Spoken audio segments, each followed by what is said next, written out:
Hello guys, welcome to my YouTube channel.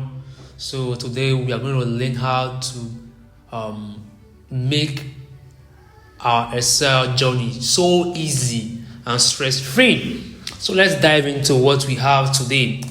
So today we want to sum the sales of each department. Okay, let's imagine you are working in a company and want to sum the sales done by each department. So firstly, you use a unique value, get the unique department from the general, the large data set. So we use unique and we get laboratory technician, sales representative, and research scientist. So we want to sum now.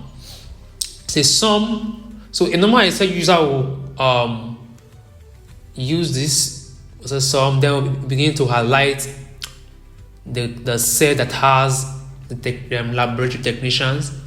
You click on laboratory technicians, each of their sales, and sum them. But that will make your work more stressful and confusing.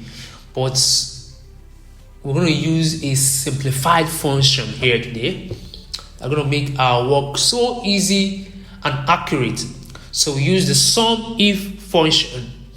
So with the SUMIF function, you're going to ask for the range, which is the range of the column that contains all the departments. Then the criteria, which is the specific department you want to get your results on. Then the sum range, where you want to start to calculate for you. Okay, then you have your answers. Then you have to change the data type, okay, to accounting or currency. So let's change. Okay, we have changed the accounting already. So we have $12,836. Okay, so now let's repeat that for the rest of the department. So we use this equals to SUMIF, then the range, okay, which is the column that contains all the departments. Then the criteria. Now for this should be what says representative, then comma, then the sum range, which is the column that has all the sales information. So we hit the enter key, then we have our answer.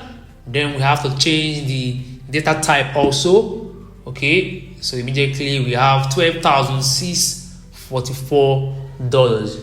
So let's repeat finally for the last department, research scientist. SUMIF, we highlight the whole columns that has the departments. Then we choose the criteria, research scientist. Then we comma, then the sum range. We highlight the sum range, C3 to C22. Then we hit the enter key.